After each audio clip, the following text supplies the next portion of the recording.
C'est quoi? C'est de la 09.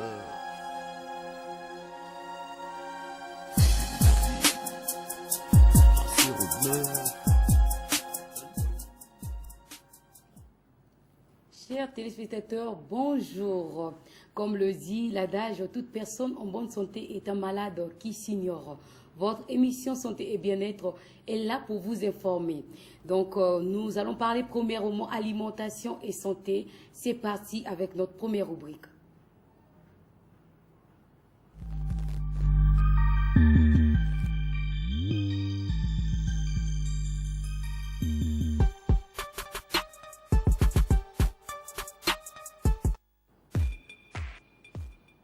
Aujourd'hui, nous allons parler de l'alimentation chez la femme enceinte.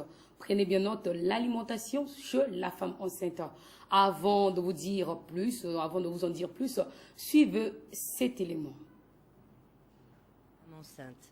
Il y a beaucoup de façons de vous assurer que vous et votre bébé avez trouvé les nutriments dont vous avez besoin à la fois d'eux.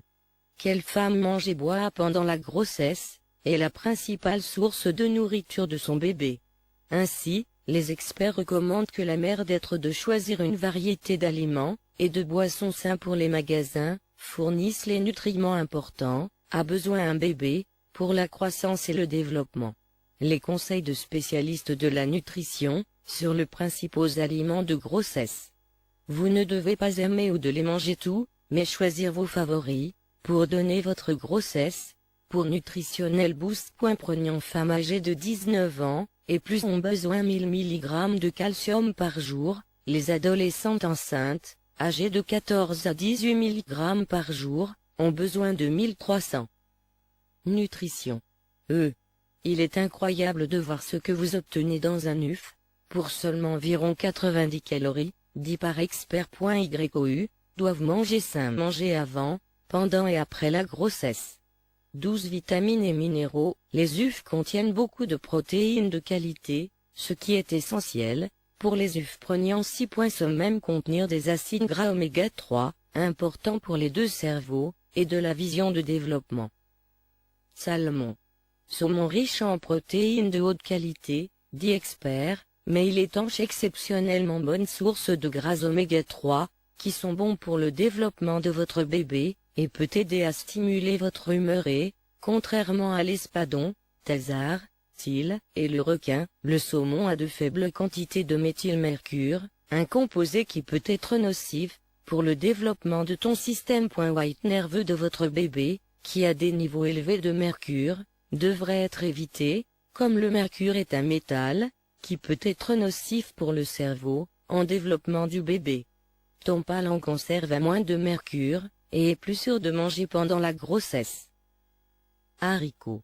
Haricots blancs, les lentilles, les haricots noirs, les haricots pinto, chickpea. Sont si nombreux à choisir. Les haricots contiennent le plus de fibres, et de protéines de tous les légumes, dit expert Dr. When vous êtes enceinte, votre tube digestif ralentit, vous mettre à risque de constipation et les hémorroïdes.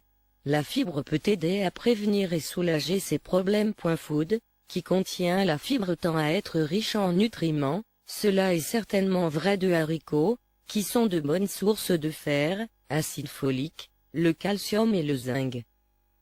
Patates douces. Les patates douces obtiennent leur couleur orange des caroténoïdes, des pigments végétaux, qui sont convertis en vitamine A dans notre corps, dit expert.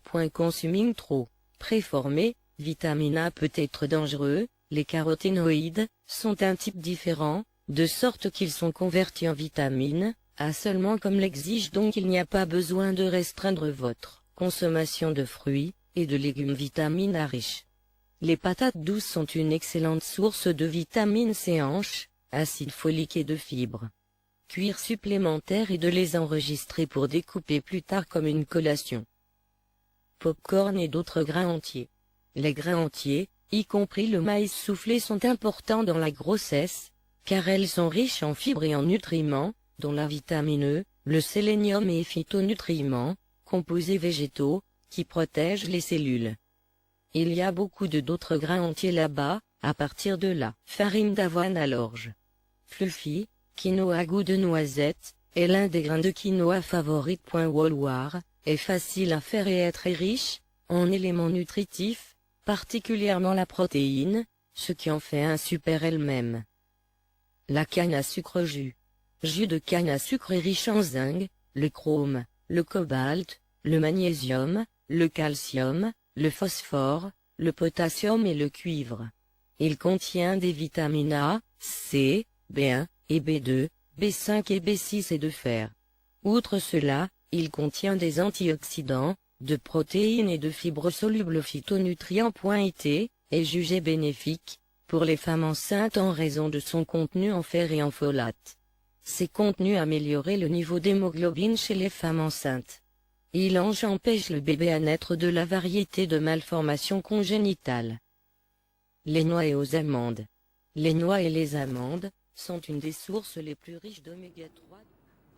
La femme enceinte fournit au futur bébé les vitamines, les éléments nécessaires pour permettre à l'enfant de se développer. Donc la femme enceinte elle procure du bon gras à l'enfant, au bébé, des vitamines, des minéraux. Il est conseillé de manger les fruits et légumes, éviter l'huile et les graisses. Vaut mieux aussi limiter la consommation du beurre. Les poissons, les crevettes, tout ce qui constitue les poissons, ils sont recommandés. Dans la famille des poissons, nous avons les crevettes, le hareng, que ce soit les girelles, tout ce que nous pouvons trouver sur le marché, que ce soit les poissons d'eau douce, sont recommandés à la femme enceinte, surtout pendant les 2 premiers mois de sa grossesse. Et pourquoi pas pendant les 3 mois aussi dormir plus et manger de la viande de poisson qui apporte les protéines animales qui est nécessaire à l'entretien du corps de l'enfant en apportant la construction et le renouvellement des tissus du bébé. Donc, c'était là votre rubrique alimentation et santé. Et n'oubliez pas, nous avons parlé de l'alimentation chez les femmes enceintes.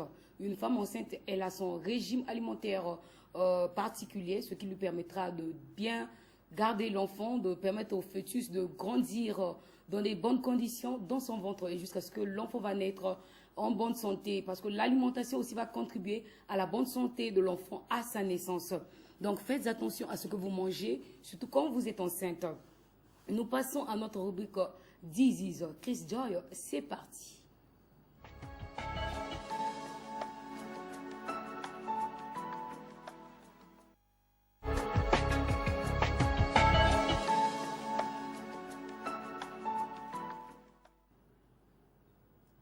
Aujourd'hui, nous allons parler d'une maladie. Oh, cette maladie, elle est dangereuse. Mais souvent, nous ignorons l'ampleur, souvent nous négligeons même les symptômes de cette maladie. Donc, nous sommes partis à la rencontre d'un monsieur. Il s'appelle Jean-Claude Mauboussé. Il est directeur départemental de la santé de Brazzaville. Découvrez cet élément. L'occasion que vous me donnez pour échanger avec vous sur cette question très grave de santé publique. Et je tiens à vous féliciter parce que davantage vous comprenez que nous devons être ensemble pour les questions de santé. Parce que la santé ne dépend pas seulement des professionnels de santé, mais la santé dépend aussi des autres secteurs, dont le ministère de l'Information et de la Communication. C'est très important parce que nous devons tous comprendre que nous devons changer le comportement des individus dans ce pays pour qu'ils adoptent des comportements sains et positifs en matière de santé. Maintenant, s'agissant du paludisme, le paludisme c'est une grande maladie elle est prédatrice pour nous qui sommes en Afrique au sud du Sahara. C'est une maladie qui couvre, disons, plus de la moitié de la population mondiale avec des décès énormes, 750 000 à 1 million de décès par année. Et le lot tribut est payé par les pays en Afrique au sud du Sahara dans notre pays. Et c'est une maladie très grave pour l'enfant, de 0 à 5 ans, parce que quand l'enfant naît, sa maman assure sa protection par les anticorps jusqu'à au moins 4 à 6 mois. Et à partir de là, l'enfant s'engage dans une transition immunologique pour se prendre en charge. Et c'est pendant cette période que l'enfant est très vulnérable. Et c'est pendant cette période que l'enfant est susceptible de faire de grandes crises de paludisme. En fait, le paludisme est provoqué par un moustique. Il y en a plusieurs souches. Et il y a quatre souches de moustiques qui donnent le paludisme à l'espèce humaine et l'espèce la plus dangereuse sur le Plasmodium falciparum. Il s'agit de la femelle du moustique qu'on appelle l'anophèle, qui pour assurer la maturation de ses œufs, pour éclore ses œufs, a besoin du sang humain. Et c'est cette femelle-là, l'anophèle, qui donne le paludisme à l'être humain. Elle vient pour son repas sanguin prendre du sang, pour éclore ses œufs, et malheureusement, elle laisse du poison dans le corps humain. Elle laisse un microbe qui donne le paludisme à la personne. Et généralement, cette femme, cette anophèle, c'est au coucher du soleil qu'elle devient plus dangereuse, avec des pics entre 23h et 6h, c'est-à-dire quand nous avons tout sommeil. Et c'est comme ça qu'elle fait la chasse au sang pour enrichir, pour assurer sa progéniture. Donc c'est essentiellement de l'anophèle femelle. C'est sûr que dans nos maisons, nous écoutons du bruit à partir de nos oreilles, mais ça c'est pas l'anophèle femelle, parce que quand elle vient, elle ne fait pas de bruit. Et même quand elle pique, on se rend compte qu'elle a piqué quand le ventre est déjà plein de sang. Voilà. Donc c'est ça la cause véritable du paludisme. Oui, alors pour l'autre question. Quelles sont les précautions à prendre? Les précautions à prendre. Bon, il y a d'abord les mesures de bon sens. Les mesures de bon sens. Il faut d'abord connaître. Hein? C'est pour ça que je vous ai félicité, parce que vous me donnez là une occasion d'échanger avec vous. C'est d'abord connaître. Chacun doit savoir la vie du moustique, c'est-à-dire la vie de l'anophèle. C'est la première précaution.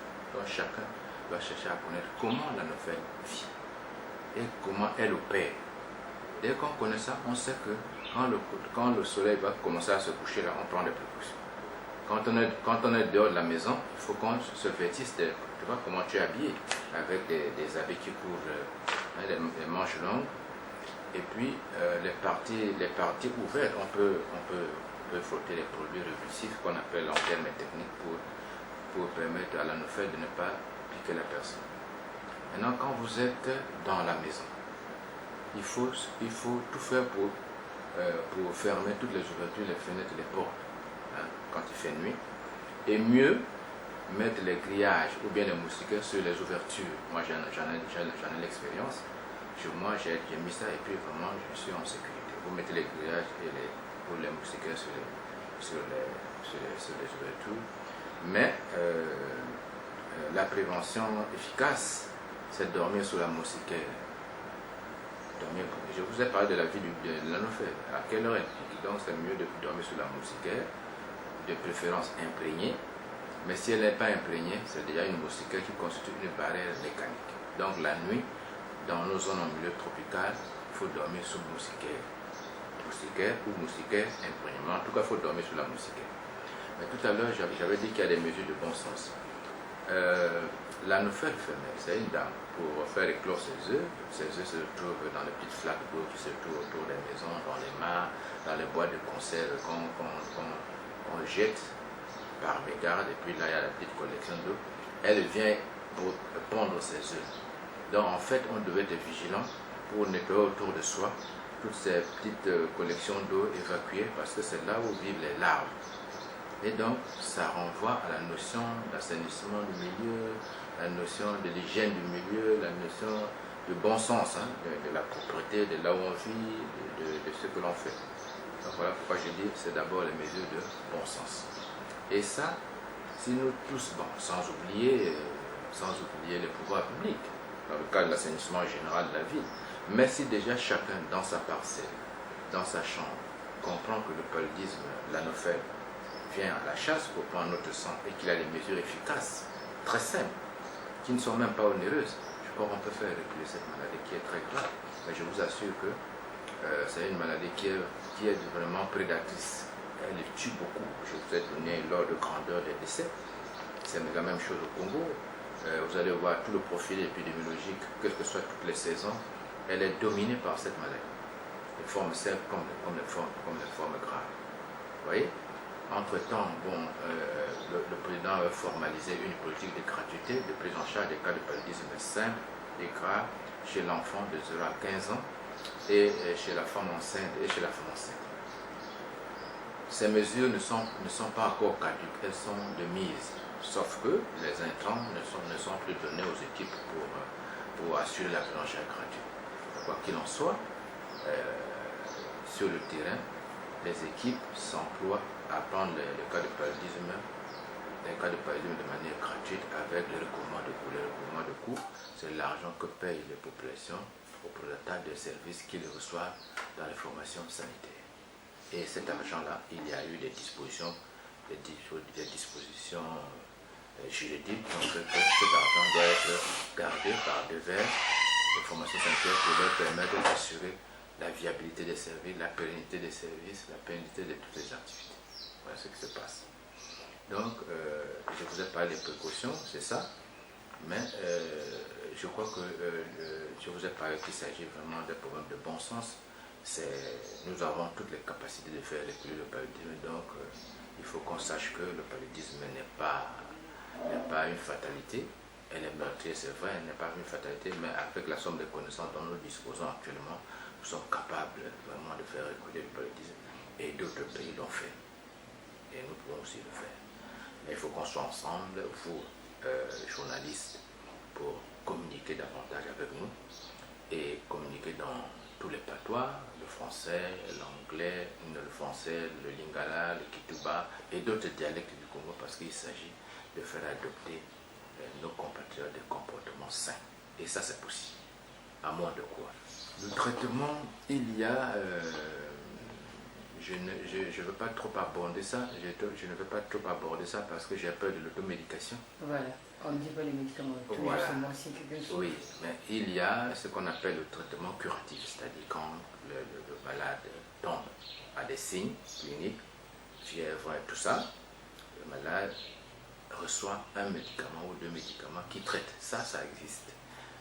Sauf qu'on a dû retirer, je crois qu'il y a 2 ou 3 ans ou 4 ans peut-être, on a retiré la quinine, la névaquine qui devient résistante.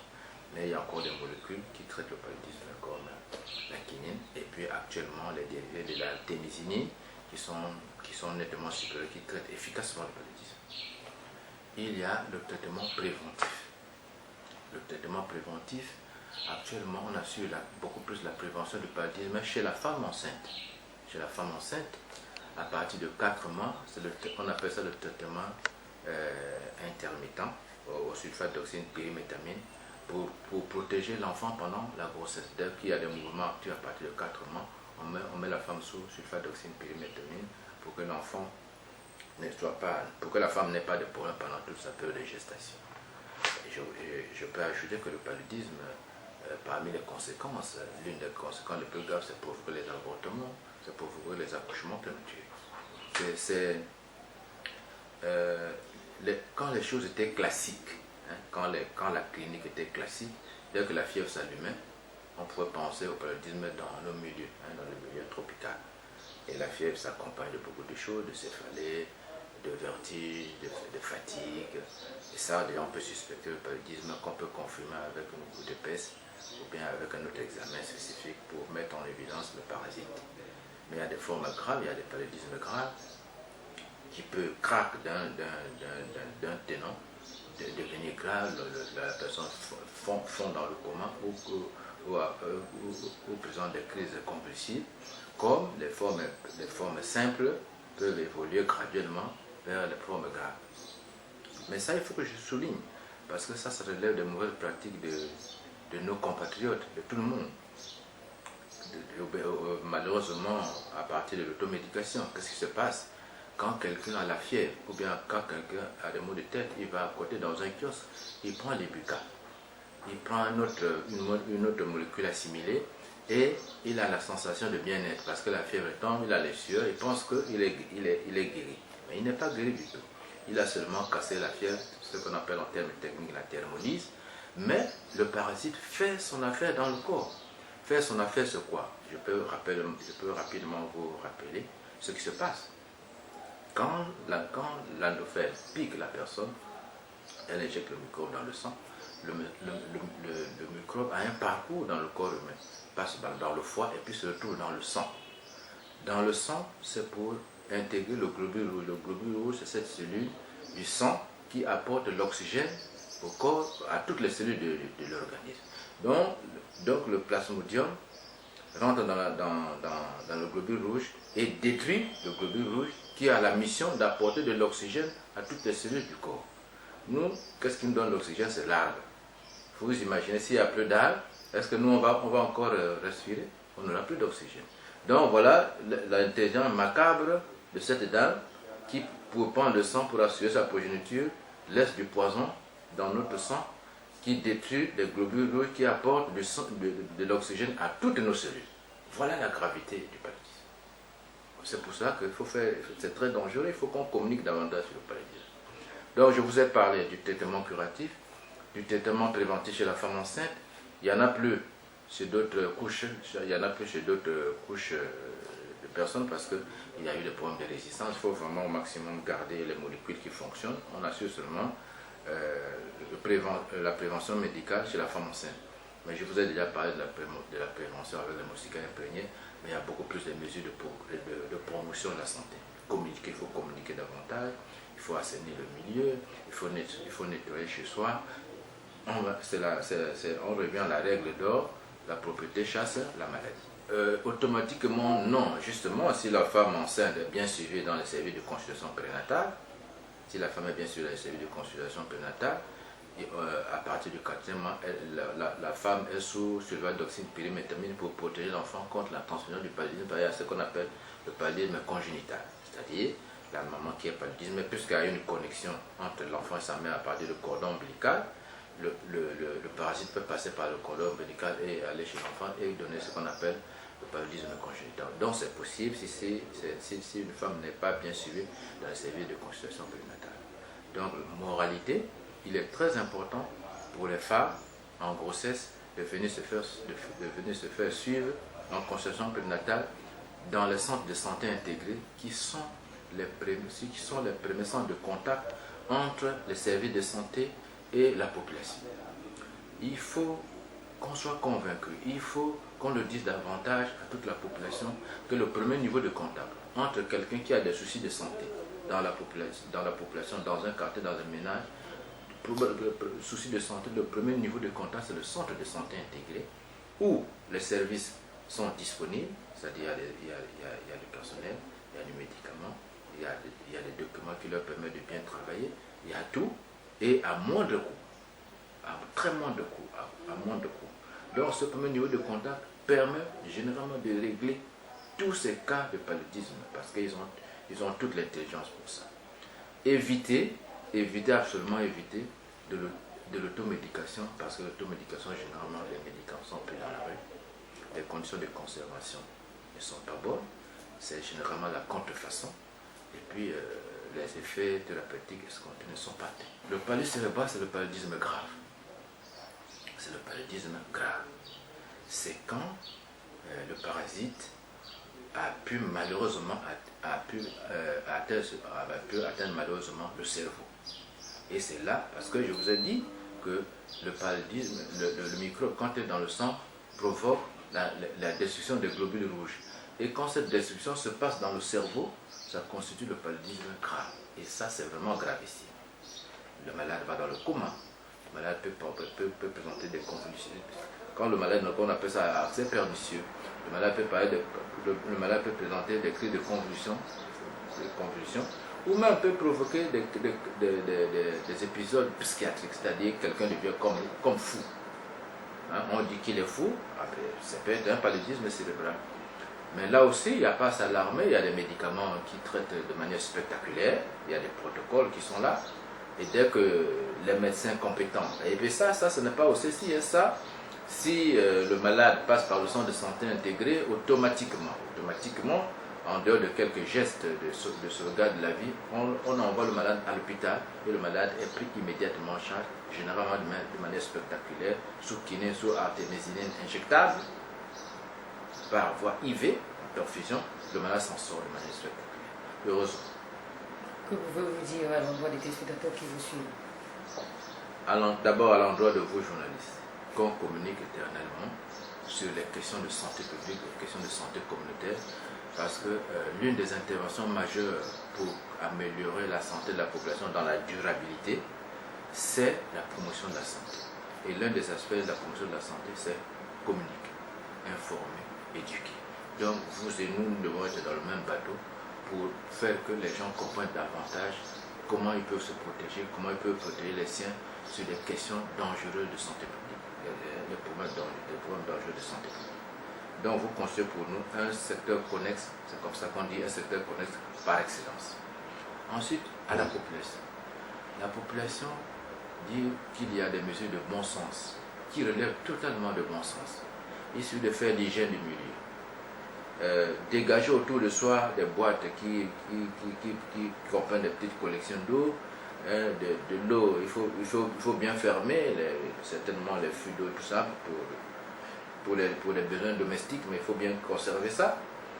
Et puis, dès que le soleil se couche, il faut se sentir en danger, parce que la nouvelle va faire sa chasse, viendra chercher du sang pour sa prochainiture, donc fermer les ouvertures, au mieux mettre les grillages sur les ouvertures, les fenêtres et tout ça, mais mieux dormir sur la moustiquaire imprégnée.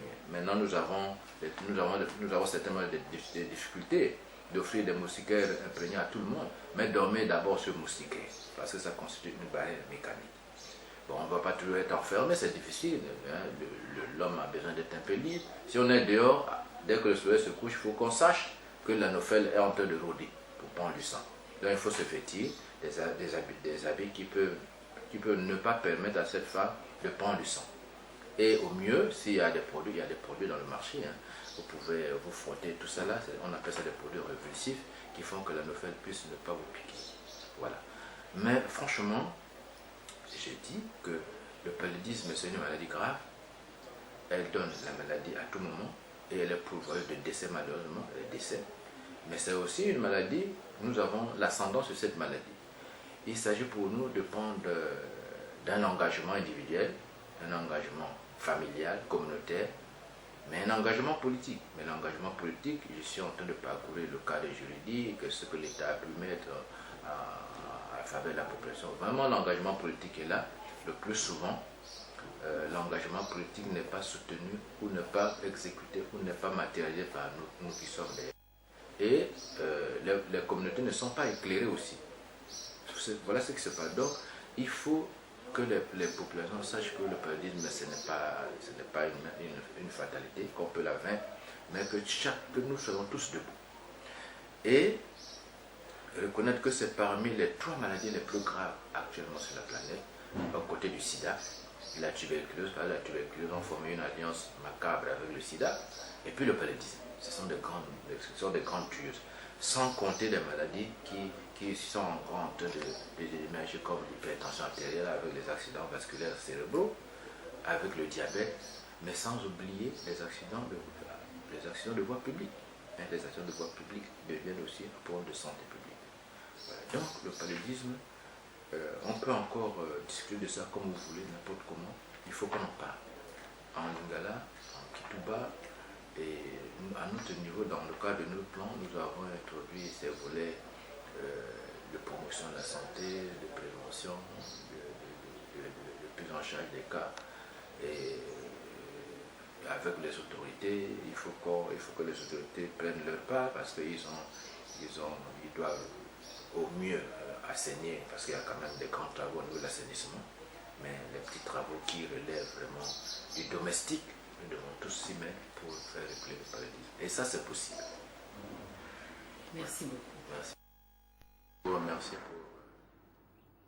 Mieux vaut prévenir que guérir. Alors prenez des précautions pour éviter le paludisme. Des précautions comme dormir sur une moustiquaire imprégnée, désherber votre parcelle, surtout éviter l'automédication.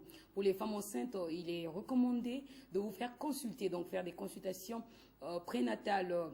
Et puis, c'est pour éviter aussi de contaminer l'enfant. Nous avons parlé de l'alimentation dans notre première rubrique.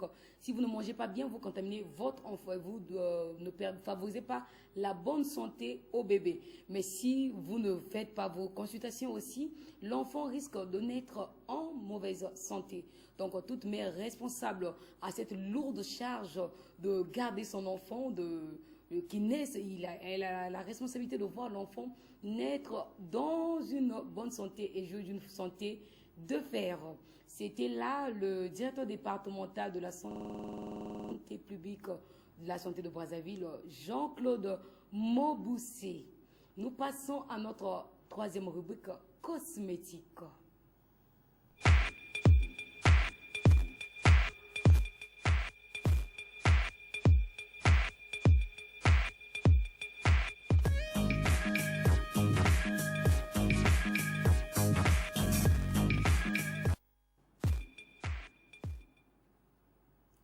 Cette rubrique vous donne des conseils vestimentaires, vous montre comment vous habiller selon votre physique, comment prendre soin de votre peau, comment prendre soin de vos cheveux, de bien d'autres, de ce qui constitue la cosmétologie.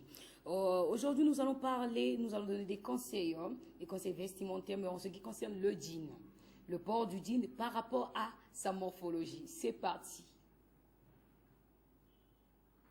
Jean, pas de panique. Quelques règles simples à connaître vous permettront de ne plus vous tromper dans l'achat de cette pièce phare de votre dressing et d'être la plus élégante et sexy dans votre jean. Le jean se porte à tous les âges et permet de composer des looks hyper variés, du plus décontracté au plus chic. Et d'ailleurs, à partir de 50 ans, le jean est votre meilleur allié. Il donne un coup de fraîcheur à votre look et un effet rajeunissant.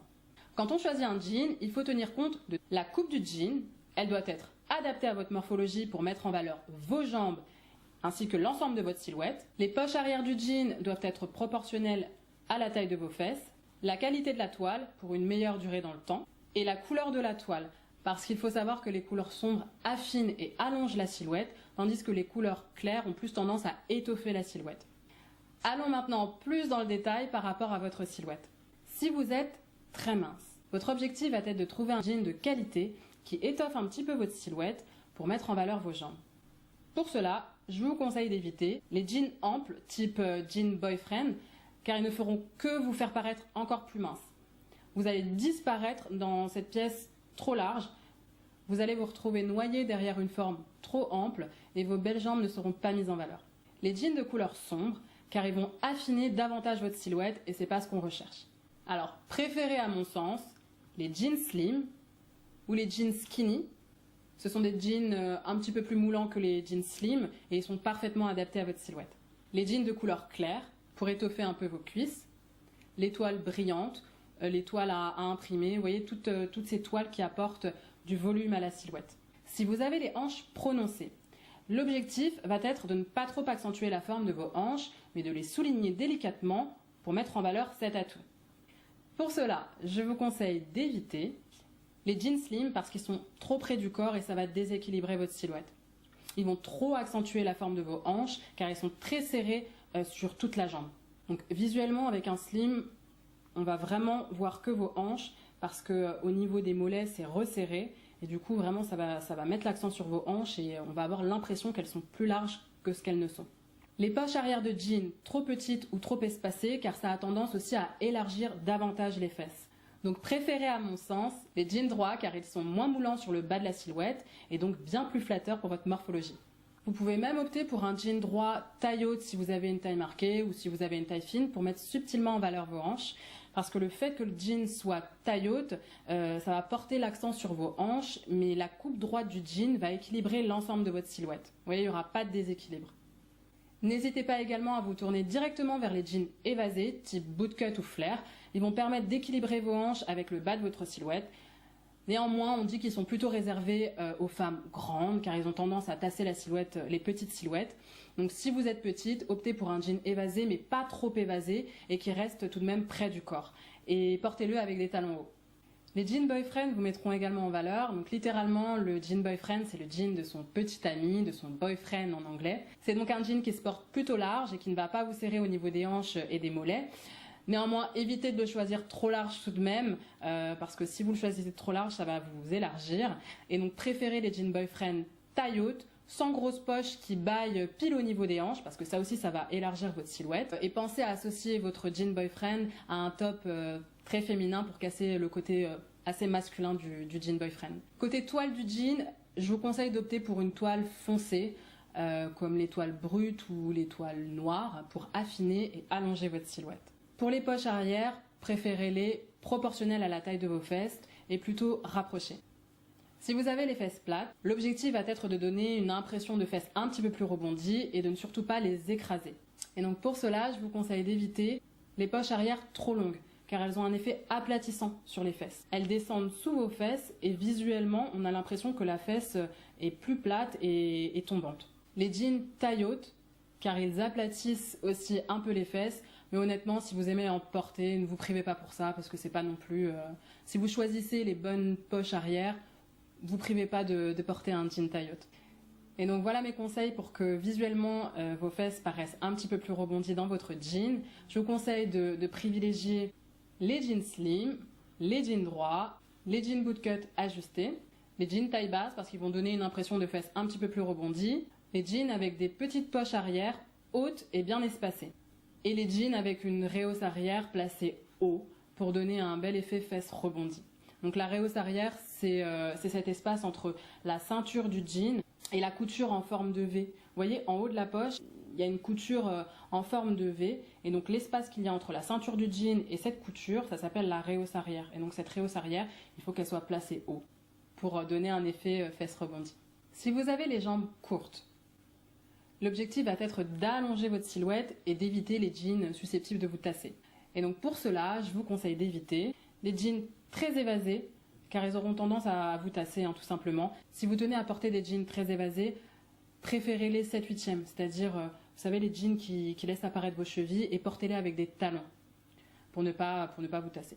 Et si vous voulez porter du long, optez pour un jean long, mais légèrement évasé, et portez-le avec des talons hauts également. Vous verrez, ça va élancer votre silhouette. Ah oui, et dernier conseil, si vous avez les jambes courtes, quand vous achetez vos jeans en magasin, ils sont souvent trop longs.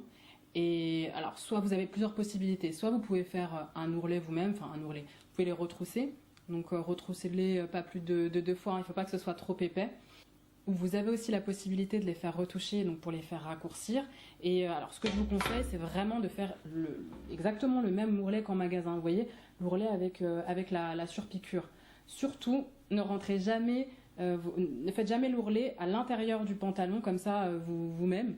Vous voyez, juste l'ourlet rentré à l'intérieur du pantalon, c'est vraiment, ça se fait plus en fait, c'est dépassé, c'est assez ringard. Voilà, je veux froisser personne, mais voilà, je dis ce qu'il en est. Ça coûte vraiment pas cher de faire retoucher ça par un professionnel. Passons au conseil pour choisir votre jean si vous avez les cuisses rondes. L'objectif va être d'affiner votre silhouette en évitant les modèles de jeans à effet grossissant. Pour cela, je vous conseille d'éviter les jeans brillants. Donc les tissus brillants vont avoir un effet grossissant. Les jeans à imprimer, pareil, les jeans avec des imprimés grossissent la silhouette visuellement. Et les jeans de couleur claire. Faites le test, essayez un jean de couleur claire et un jean de couleur foncée, et vous verrez que celui de couleur foncée vous affine et que celui de couleur claire vous grossit. Préférez à mon sens les jeans qui s'évasent sur le bas de la silhouette, comme les jeans bootcut, donc qui s'évasent légèrement au niveau des mollets, les jeans boyfriend portés avec des talons hauts, les jeans de couleur sombre comme des jeans bleu foncé ou noir, les jeans taille haute, bien sûr seulement si vous vous sentez à l'aise dedans, car ça peut être un bon moyen d'affiner vos cuisses. Vos cuisses paraîtront plus longues avec l'effet taille haute et donc aussi plus fines. Voilà, avec tous les éléments que je viens de vous donner, vous devriez avoir une idée plus précise du ou des jeans qui vous mettront en valeur. Maintenant... C'était là les conseils vestimentaires en ce qui concerne la morphologie de tout un chacun. Nous sommes attardés à la femme, mais au prochain numéro, nous allons parler des conseils vestimentaires chez les garçons. Parce que les garçons commencent à dire pourquoi seulement les filles, alors que nous aussi nous avons besoin des conseils vestimentaires. Ne vous inquiétez pas, vous savoir en joie, en gaieté fait notre satisfaction. Donc votre santé est notre préoccupation, mais votre bien-être aussi est notre préoccupation. Au prochain numéro, nous allons parler du vestimentaire chez les garçons. 7 exercices physiques pour avoir la bonne forme rapidement. Tel est le thème que nous allons développer dans notre dernière rubrique exercice sportif pour la bonne forme. C'est parti. Exercice numéro 1. La planche. La planche est un exercice statique. Pas besoin de bouger pour le faire. Gardez juste votre corps dans la bonne position. Tenez-vous sur les coudes, les avant-bras et la pointe des pieds. Gardez le dos parfaitement droit. Ne baissez pas la taille et ne levez pas les fesses. Si vous n'avez pas de mal à supporter votre corps avec vos coudes, c'est que vous le faites mal. Les muscles qui vous gardent droit travaillent. Ce sont les abdominaux, les muscles des bras, du corps et de l'avant de la cuisse. Exercice numéro 2. Les push-ups. Pour faire des push-ups correctement, prenez la planche comme position initiale, puis poussez vers le haut à l'aide de vos bras. Gardez le dos, les fesses et les jambes sur une ligne droite. Cela fera travailler vos abdominaux et vos bras. Retournez dans la position initiale aussi lentement que possible. Exercice numéro 3. Tonifiez les muscles des cuisses et le fessier.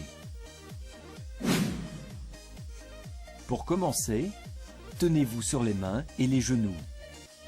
Ensuite, tendez une jambe en essayant de la garder droite. Et ne la laissez pas aller sur le côté ou se plier pendant qu'elle monte, tout en tendant le bras opposé. Ensuite, faites de même avec l'autre bras et l'autre jambe. Facile, n'est-ce pas? Exercice numéro 4. Les squats. C'est juste une question d'équilibre. Écartez les jambes de la même distance qui sépare vos épaules et mettez-vous sur la plante des pieds. Pour commencer, faites comme si vous vous asseyez lentement sur une chaise basse imaginaire. Vos genoux et vos pieds doivent former une ligne droite. Rentrez le dos autant que vous le pouvez. Pour garder l'équilibre, tendez les bras devant vous. Une fois en bas, commencez à pousser vers le haut très lentement. Exercice numéro 5. Les abdominaux. Vous voulez un ventre plat rapidement? Couchez-vous sur le dos et tendez les bras vers le haut. Ensuite, levez lentement une jambe. Pliez le genou et touchez-le avec la main. Retournez dans la position initiale et répétez avec l'autre jambe et l'autre main. Ici, la règle principale c'est: le bras gauche va vers la jambe gauche et le bras droit va vers la jambe droite. Exercice numéro 6. Abdominaux et fessiers. Tenez-vous sur les mains et vos pieds de manière à ce que votre corps forme un triangle au-dessus du sol. Levez une de vos jambes aussi haut que vous le pouvez. Puis, faites-la descendre lentement et essayez de toucher le bout de votre nez avec votre genou. Retournez dans la position initiale et faites de même avec l'autre jambe. Exercice numéro 7. La taille.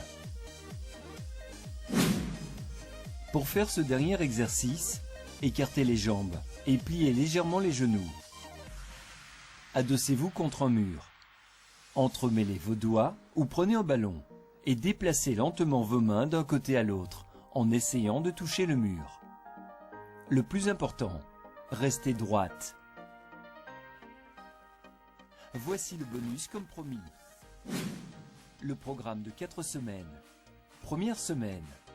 Faites la combinaison suivante pendant 6 jours. Planche, 2 minutes. Push-ups, 1 minute. Abdominaux et cuisses, 1 minute. Abdominaux, 1 minute. Abdominaux et fessiers, 1 minute. Taille, 1 minute. Planche, 2 minutes. N'oubliez pas de faire une pause de 10 secondes entre les exercices. Deuxième semaine. Alternez les combinaisons suivantes pendant 6 jours.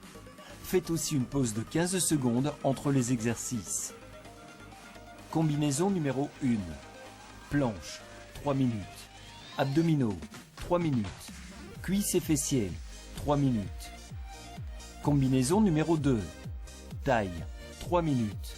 Push-ups, 3 minutes. Abdominaux et fessiers, 3 minutes. Troisième semaine. Répétez la combinaison de la première semaine. Et quatrième semaine, répétez les combinaisons de la deuxième semaine. Si vous faites tout cela correctement, vous obtiendrez des résultats incroyables en seulement un mois. En bonus, vous prendrez l'habitude de faire ces combinaisons de 10 minutes tous les jours. Si vous voulez renforcer votre corps davantage, alors doublez l'effort. Vous découvrez notre chaîne pour la première fois. Doublez d'efforts. Vous qui ne faites pas du sport, vous pouvez faire ces exercices à la maison où que vous soyez. Si vous avez honte, par exemple, de vous rendre dans un endroit public, faites-le à la maison, chez vous, dans la chambre ou au salon. Ça ne demande pas beaucoup d'espace, c'est juste des exercices pour vous permettre d'être en bonne santé, surtout casser le ventre, pour vous permettre d'être élégant quand vous vous habillez. C'était votre émission Santé et Bien-être. Nous sommes arrivés à la fin de notre émission. Si vous avez des questions, si vous avez des suggestions, n'hésitez pas de nous contacter au 06 972 45 04 ou nous écrire directement sur notre WhatsApp qui est disponible 24 heures sur 24. Votre santé est notre préoccupation. Vous savoir en bonne santé fera notre satisfaction totale. Si vous avez un salon de coiffure, une clinique auquel vous voulez faire une publicité, contactez-nous toujours. Je fais des big salutations à ceux qui ont contribué à la réalisation de cette émission, notamment par là je vois Chris Joy qui est notre réal de tout le temps, je vois Blood, Paulange, je vois Sévi qui sont à la régie finale, je vois Bienvenue Kouimissa qui est à la rédaction de ESTV, sans oublier Adjobi, Nkoli Ulrich. Je fais des big coucou à toute la rédaction ESTV. Je fais des big coucou à vous qui nous avez suivis du début jusqu'à la fin. Et même à ceux qui nous ont pris en chemin. C'était votre émission Santé et Bien-être. Je n'oublie pas le couple Baleka. Je n'oublie pas Florina Kouka, Virginie Mbumba, Belvi Bouyou, Arias Bouyou, Ninel Obana. Je vous fais des big coucou. Bye.